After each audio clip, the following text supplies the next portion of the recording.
आज की इस वीडियो में हम लोग जानने वाले हैं कि बेरोज़गारी कितने चरम सीमा पे भारत में पहुंच चुकी है।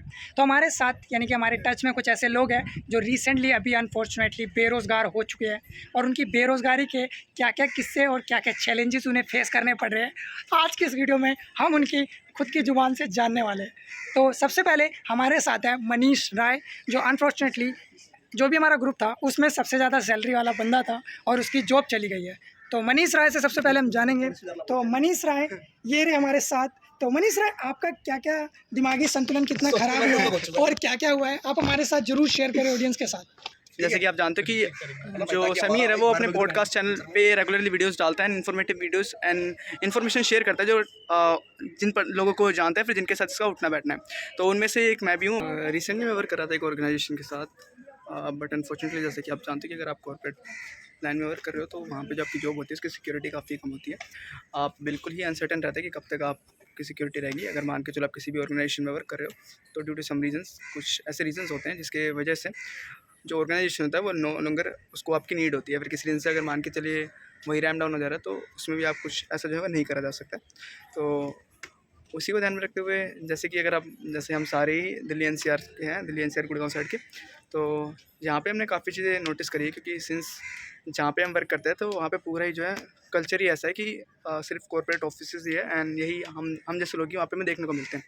तो वहाँ पे जो लोग होते हैं वो अपने एक्सपीरियंसेस शेयर करते हैं। काफ़ी एज्ड लोग भी होते हैं, साथ ही साथ कुछ यंग लोग भी होते हैं जो कि काफ़ी ज़्यादा अच्छा कर रहे होते हैं अपने करियर में, लेकिन वो भी एक ना एक टाइम पे कितनी भी अच्छी उनकी पोस्ट है, फिर कितनी अच्छा वो अर्न करे, वो अनसर्टन रहते हैं। वो भी एक तरीके की किसी प्रकार की श्योरिटी नहीं ले पाते हैं कि एग्जैक्टली क्या इन फ्यूचर उनका होने वाला है अगले 2 साल में, अगले 1 साल में वो इस ऑर्गेनाइजेशन के साथ होंगे नहीं, फिर इस लाइन में वो आगे कितना बढ़ पाएंगे। तो इन्हीं चीज़ों पर आज हम बात करने वाले हैं। तो देखते हैं फिर आगे क्या होता है। अभी डिस्कशन हम करेंगे सारे साथ मिल करके, तो उसी पे डिस्कशन करेंगे और बताएंगे हम आपको कि क्या हमारे एक्सपीरियंसेस है, फिर क्या इस चीज़ में हम चेंज कर सकते हैं, फिर क्या बेहतर हो सकता है इन चीज़ों में। सी मैं बताना चाहूँगा, जब से मेरी जॉब गई है तो मुझे बहुत ज़्यादा घाटा हुआ है। सबसे पहला घाटा मुझे ये हुआ है कि जैसे कि जॉब गई थी, मैं जॉब कर रहा था तो मुझे घर में खाना एक टाइम का मिलता था। तो अब मुझे जैसे कि सुबह खा के निकलता था, रात को आता था। अब मेरे को 3 टाइम का खाना मिलता है, सुबह का, शाम का, रात का। और मैं जॉब कर रहा था मुझे कुछ वीडियो देखने का मौका नहीं मिलता था। अब मैंने पूरी सीरीज़ अपनी निपटा दी है। दीपक ना हर एक चीज़ को एक पॉजिटिव वे में लेता है, तो उसने बेरोज़गारी को एक पॉजिटिव वे में बताया कि उसके पास अब टाइम ही टाइम है, अब उसको किसी का टाइम नहीं देना है। बिकॉज जॉब में ऐसा होता है कि आपको एक पर्टिकुलर टाइम पे जाना है, पर्टिकुलर टाइम पर आना है। तो रिसेंटली अभी हमने जाना मनीष और दीपक से कि उनके जीवन में क्या क्या बदलाव आया है बेरोज़गारी के बाद।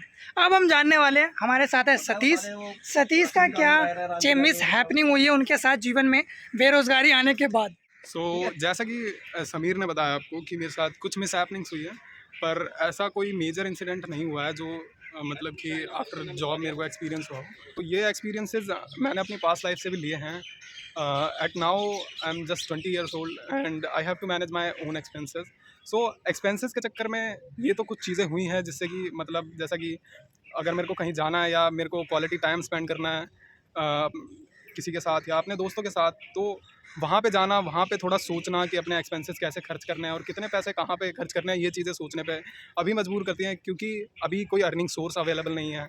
रिसेंटली मैं नेपाल जाके आया, सो वहाँ का भी एक्सपीरियंस मेरा ग्रेट था जब मैं जॉब कर रहा था, but after that I leave that organisation for some reasons and process भी थोड़े दिनों बाद रैम्प डाउन होने वाला था। सो दैट्स वाई मतलब छोड़ना पड़ा मुझे एंड रेजिग्नेशन मैंने नहीं दिया बिकॉज मेरे को अदर अपॉर्चुनिटीज़ भी एक्सप्लोर करनी थी, इसीलिए।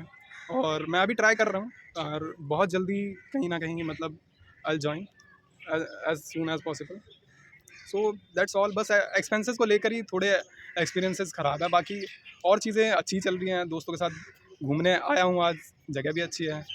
और एट लास्ट यही बोलना चाहूँगा कि जो ऑडियंस ये कंटेंट देख रही है वो ग्रेट ऑडियंस ही होगी क्योंकि मेरा दोस्त समीर वो ऑलरेडी एक एजुकेटेड पर्सन है, एक ग्रेट पर्सन है।